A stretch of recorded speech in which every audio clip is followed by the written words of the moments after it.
근데 3개월 후에 가보니까 부대찌개 집에서 제일 중요한 비린내 소시지하고 콩이 빠진 거예요. 그래서 맛이 이상한 거예요. 이거는 먹으면 먹을수록 부대찌개가 아니고 김치찌개 맛이 나서. 근데 오늘 보니까 딱 6개월 지나고 나서 철거를 하고 있는 거예요. 체계를 못 잡는 이유가, 저는 체계를 이 머릿속에 다 갖고 있어요. 근데 직원들이 그 체계대로 하면 힘들어요. 근데 힘들어봤자 한 10에서 20% 정도 힘들거든요. 근데 그냥 운으로만 이렇게 갑자기 성공하는 사람들이 있거든요. 그런 사람들은 자신이 잘났다고 생각해요. 자신이 잘난 게 아니고 그냥 운이 좋은 거거든요. 그러면 그 시대에 그 아이템이 안 맞는다 하면은 그 사람들은 그냥 무너지는 거거든요. 로하트 마법사예요.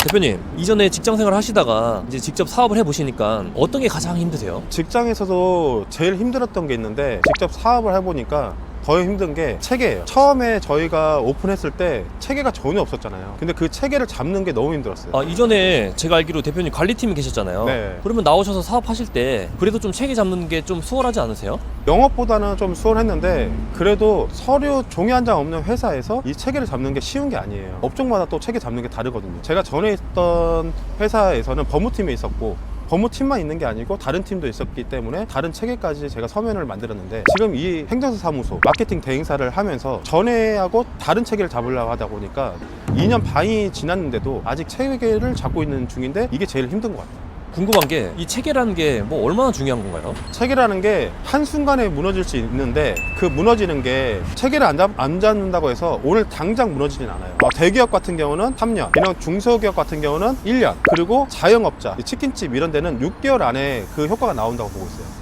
예를 들어서 저희가 교대역에 있는데 어느 음식점이 망한 거예요. 그것도 6개월 만에 망했어요. 근데 제가 3개월 전에 갔을 때 이렇게 하면 망할 텐데 라고 체계 없는 걸 봤거든요. 어떻게 하면 음식점에서 체계 없는 거를 아시게 된 거예요? 거기 이제 부대찌개 집이었는데, 처음에 오픈했을 때 갔을 때는 양도 많고 괜찮았어요. 근데 3개월 후에 가보니까 부대찌개 집에서 제일 중요한 비린내 소시지하고 콩이 빠진 거예요. 그래서 맛이 이상한 거예요. 이거는 먹으면 먹을수록 부대찌개가 아니고 김치찌개 맛이 나서 사장님한테 말해봤죠. 이거 다 빠진 거 아니냐 하니까, 사장님이 그때서야 오셔가지고 죄송하다, 그 재료가 소진됐다고 했는데 앞 테이블 보니까 그 재료가 다 있는 거예요. 근데 저는 너무 기분이 안 좋아서 그냥 먹고 나왔는데, 사장님께서 죄송하다고 일부 할인해줬어요. 근데 저는 그 몇천 원 할인보다는 점심을 맛있게 못 먹었던 게 너무 기분이 안 좋아서 다시는 안 갔죠. 근데 오늘 보니까 딱 6개월 지나고 나서 철거를 하고 있는 거예요. 근데 거기가 인테리어 비용, 간판 비용, 주방용품 비용, 그리고 집기 비용, 이런 게 한두 푼이 아닐 텐데 최소 망해도 한 1억 날릴 거거든요. 그리고 거기가 교대에서 제일 좋은 자리인데, 그럼 권리금도 있을 거고 6개월 만에 망했다. 저는 이게 체계가 없어서 망했다고 보고 있습니다. 그럼 음식점 말고 뭐 다른 업종들도 있는데 이 체계라는 게 왜 중요한 건가요?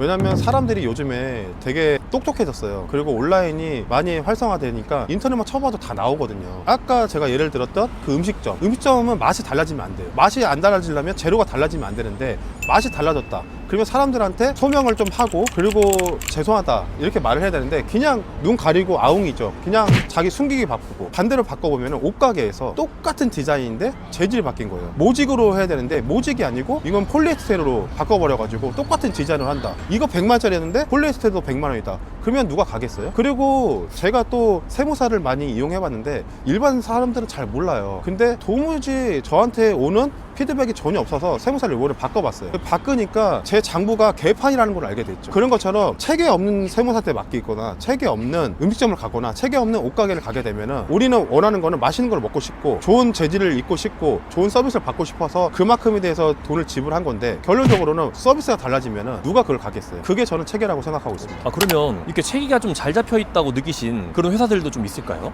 저는 삼성도 아니고 카카오도 아니고 처음에 좀 의외로 좀 느꼈던 게 쿠팡이었어요. 티몬, 유메프, 쿠팡. 원래 쿠팡이 제일 먼저 나왔죠. 근데 쿠팡이 유메프, 티몬에 밀려가지고 완전히 바닥을 친 적이 있었어요. 이 회사는 망했다 저는 생각했어요. 왜냐면 몇 년 동안 몇 조가 적자였거든요. 근데 이걸 어떻게 버텼는지 저도 모르겠지만, 지금 보세요. 저는 쿠팡 없이 못 살아요. 쿠팡에 우리 집 가족들이 구독료를 각각 내고 있어요. 10,000원씩 내도 아깝지가 않아요. 그 정도로 체계를 잘 잡은 회사는 저는 쿠팡이라고 생각하고 있습니다. 제가 며칠 전에 홈플러스가 회생 신청을 했다는 기사를 봤거든요. 이런 대기업들도 체계를 못 잡아서 그런 건가요? 제가 예전에 회사 다닐 때 홈플러스와 계약을 많이 체결했었어요. 근데 매장에 들어가는데 홈플러스는 자기네가 직접 계약을 하지 않고 다른 업체한테 위탁을 해가지고 그 안에 들어오는 매장들은 임대차가 아니고 전대차로 많이 계약을 하거든요.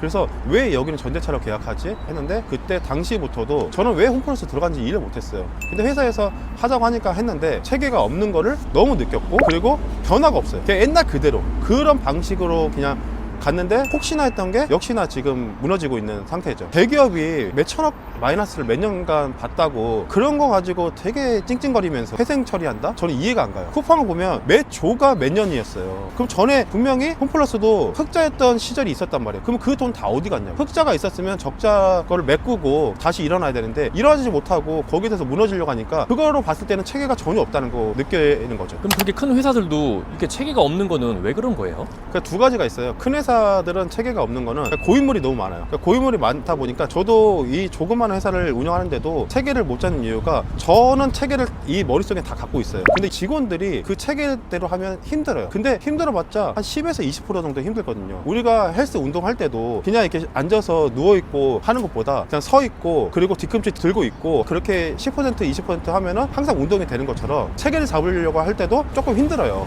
그러니까 10에서 20% 힘든데 직원들은 거기에 대해서 하기가 싫어진 거죠. 그러면 나중에 보고를 받으면은 다시 처음으로 가 있어요. 그러면 또 뭐라고 하면 그때 또 체계에 잡혀요. 그러면 또 제가 그거를 신경 못 쓰면 또 다시 처음으로 가 있고, 이게 이제 중소기업의 문제점인 거고, 대기업 같은 경우는 더 크잖아요. 대표이사를 잘못 놔두면은 그 고인물들끼리 몇 년간 몇십 년간 하다 보면은 체계가 당연히 무너질 거고, 그리고 시대가 변하면서 그 변화하는 시대를 못 따라가게 되는 게 체계를 못 잡는 거라고 보고 있습니다. 저번에 사업을 할 때는 또 운도 되게 중요하다고 이야기해 주셨었는데 네. 그럼 체계와 운 어떤 게 더 중요할까요? 전에 제가 운칠기삼이라고 있잖아요. 근데 뭐 유튜브로 많이 성공하고 했던 사람들을 많이 봤어요. 근데 사실 그런 사람들 중에 기업을 운영해보고 와서 망해보고 다시 성공하고 했던 사람들이 되게 많거든요. 그러니까 그런 사람들은 운도 있고 기도 있고 운칠기삼 해서 10을 다 채운 거죠. 근데 그냥 운으로만 이렇게 갑자기 성공하는 사람들이 있거든요. 그런 사람들은 자신이 잘났다고 생각해요. 자신이 잘난 게 아니고 그냥 운이 좋은 거거든요. 그러면 그 시대에 그 아이템이 안 맞는다 하면은 그 사람들은 그냥 무너지는 거거든요. 운도 중요하지만 운만 보지 마시고 자기의 실력을 먼저 쌓는 게, 자기가 너무 관리적인 게 좀 딸린다 하면은 가서 배우던지, 그렇게 해서 그 체계의 기본적인 거를 틀을 잡아놔야 되는데 그런 틀을 잡기도 싫어하고 그렇게 잡으려고 하지도 않고, 그러니까 이렇게 운으로 했던 사람들은 체계가 없으면은 시대가 변하면은 폭락할 수밖에 없어요. 그런데 아직 운이 없는 사람들, 운이 없지만 실력으로 지금 시대를 버티고 있는 사람들은 어느 순간에 그 운이 오게 되면 올라가는 거는 한 방에 올라가요. 쿠팡도 몇 년 동안 몇 조가 마이너스였는데 그냥 가만히 마이너스를 치면서 진행했던 게 아니고 체계를 잡았던 시기인 것 같아요. 그러면 그 체계가 잡았던 거고 운이 합쳐지니까 갑자기 세계적인 기업이 됐잖아요. 그런 것처럼 체계가 있는 사람들은 그 운만 오기를 기다리고 지금 당장 버티면은 언젠가 좋은 소식이 올 거라고 저는 생각하고 있습니다. 이상 노마였습니다.